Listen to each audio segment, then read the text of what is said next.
before you guys get too settled in. I know we just got the chairs back into normal order, but I want everybody to stand up, okay, and line up from oldest to youngest.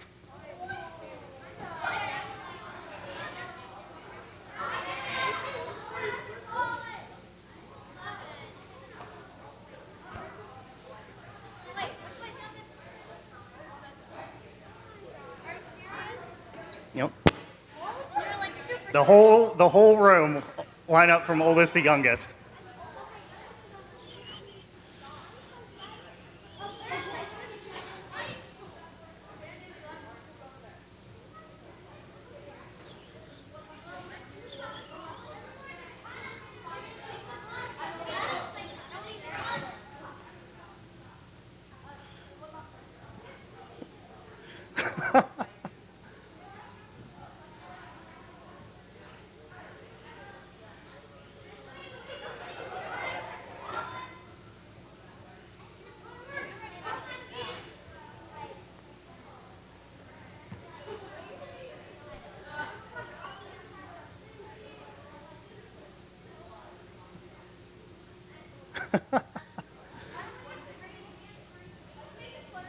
No.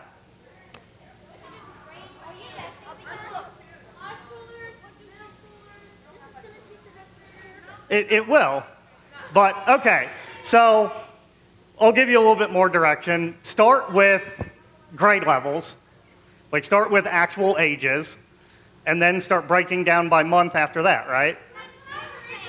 Right.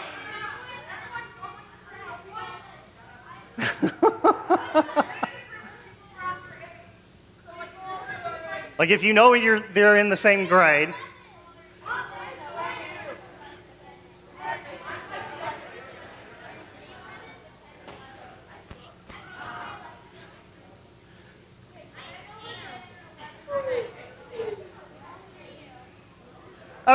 Okay.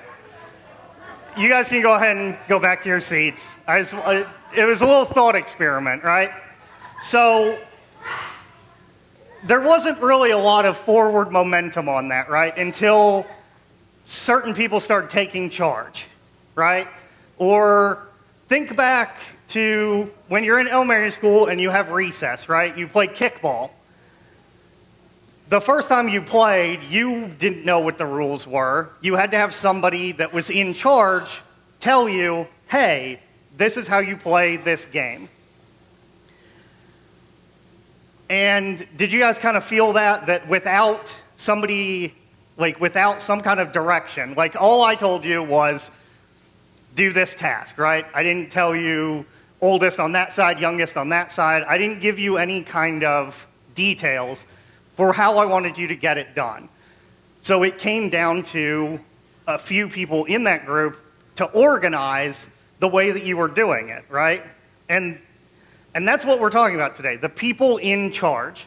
That's what we're talking about in this series. We're talking about being in charge, and we're talking about authority. So what comes to mind when you hear the word authority? When you think about somebody being in charge, how does that make you feel? Some of us, that doesn't make us feel all warm and cuddly. When we think about somebody being in charge of us, it actually gives us a lot of negative emotions. Or maybe thinking somebody is in charge of you, it's annoying, or maybe because our experiences only show the people who are in authority over us, we struggle with that because they've not been good in that role. They've been mean or spiteful, or we've just had really bad experience with authority figures. Maybe we think authority figures are the jokes, because you ever watch like superhero movies, especially like the president, the heads of the military, the managers in different TV shows, different sitcoms. The people in charge are usually the butt of the jokes, right? Like, I don't know if you guys watch The Office. Maybe that's a little old reference for you guys. But Michael Scott is not, like, held up as like a good boss. He's laughed at. And maybe if you don't mind having somebody in charge, maybe you're like, yeah, there needs to be that person that can kind of lead us and figure out so that everybody's moving in the same direction. No matter what you think about the people in charge in your life, the reality is that authority is something that we're all going to have to deal with. We're all going to have to deal with. It's something that we all need. Without it, the world would be incomplete and total chaos. Without some form of authority, without some form of guiding principles, everyone would just kind of do whatever they wanted to do, and there would be no forward progress.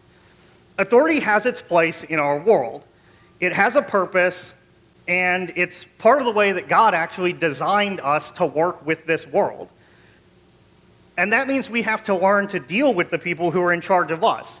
Even when it's hard, even when it's frustrating, even when you don't feel like they deserve to be in charge, or they're not really handling it the way that you think is the right way, we have to learn to deal with authority.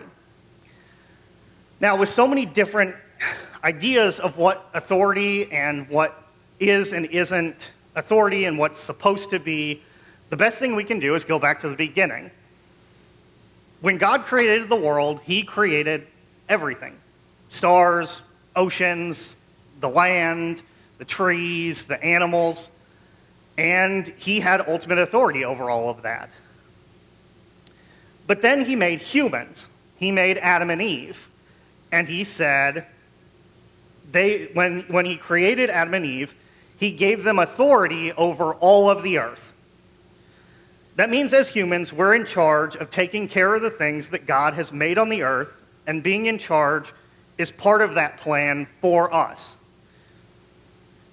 And then for thousands of years, there's been people in authority. People use their authority for all kinds of different ways. Some people were really great leaders, and some weren't.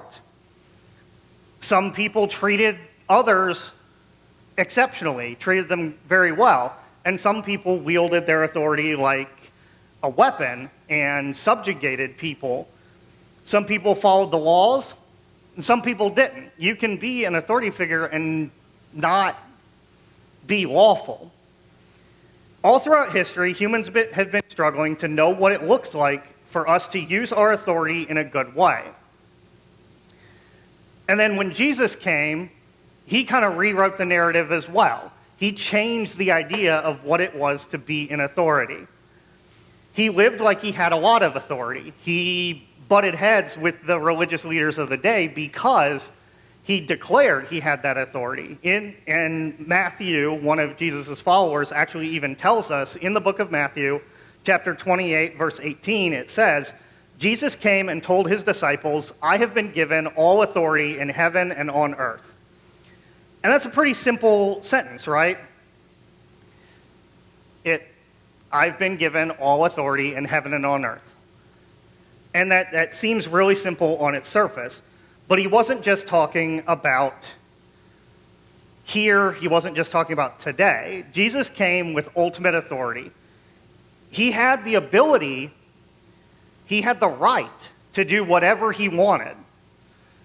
He was fully in charge, and he was fully empowered by God to be an authority on earth. So he could have, with very little argument from anybody, he had the power to back it up. He could have done whatever he wanted. He could have punished all the people that wronged him or wronged his friends.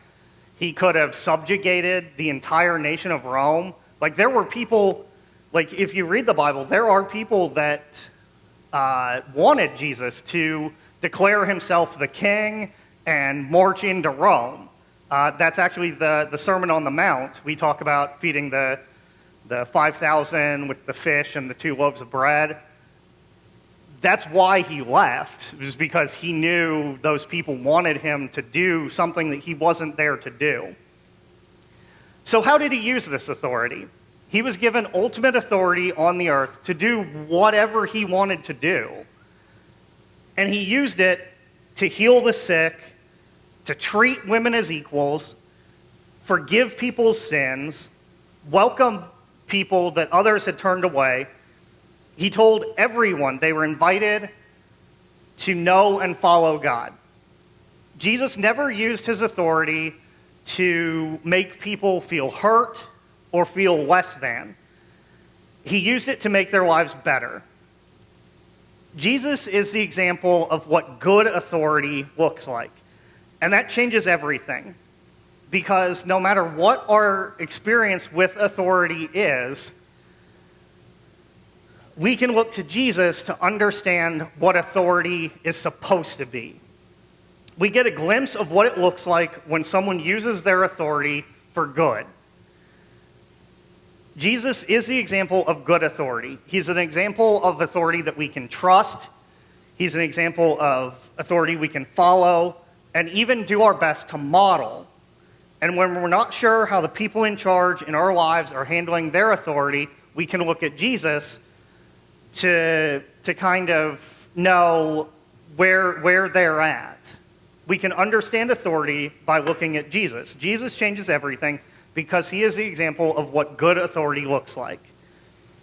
So how does this help us? Knowing that Jesus is this good authority figure, how does this help us in our everyday lives? How can we use that knowledge to better ourselves and grow closer to God? Well, the first step is to think about what you know about Jesus. Think about the things that you know are good about Jesus, the way he lived, the things he did, the way he treated other people. If you're not sure, your small group would be a great place to talk about these things. Maybe make a list together of the things that make Jesus a good authority figure and somebody worth following. And then take it one step further, look for the same good in the authority figures in your life. Your teachers, your small group leaders, your coaches, even your parents, your older siblings, the people who, as you grow older and move into the workplace, your bosses, look at the way those people act and look for the good things that Jesus does that they also do. Look, who are the people in charge of you? Maybe they use their authority for good. They wield the authority in the way that's supposed to be meant. And no, your PE teacher probably isn't going to be healing the sick or giving sight to the blind or raising the dead. I say probably because I don't know. I don't know everything. But I highly doubt your teachers or your parents are going to be raising the dead. But that doesn't mean that they can't emulate Jesus in the way he treated other people, in the way that he acted to those he had authority over. Maybe they treat people fairly. Maybe they treat people with respect. Maybe they seek to help those. They see a need, so they try to find a way to meet that need. And these are all things that Jesus did, and these are all the things that we should look for in those in authority over us, and when we are placed above other people. When we're placed in a place of authority, we should be looking to Jesus to emulate what it means to be in authority. So, saying all that, let me stop here, take a step back, and say, there is a difference between authority you just don't want to deal with and authority that's being abused. When your mom asks you to take the trash out, you're in the middle of a Halo match, it could be annoying, you could get angry, but that's not an example of bad authority. It's annoying, but then there are those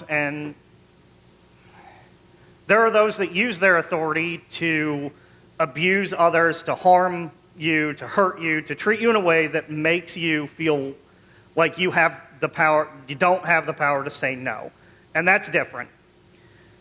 Jesus used his authority for good. And when someone is using their authority over you to do anything that isn't good, you do need to speak up. You can come to your small group leader, you can come to Zach, You can come to any of the leaders at the church.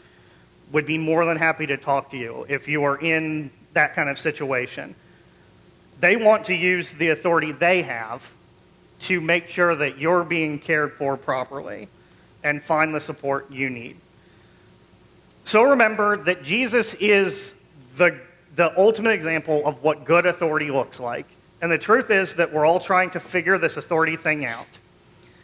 That's why it's important for us to talk as a group to figure out what good authority looks like and how we can use Jesus as that example to move forward in our everyday lives of what it means to be a good authority figure.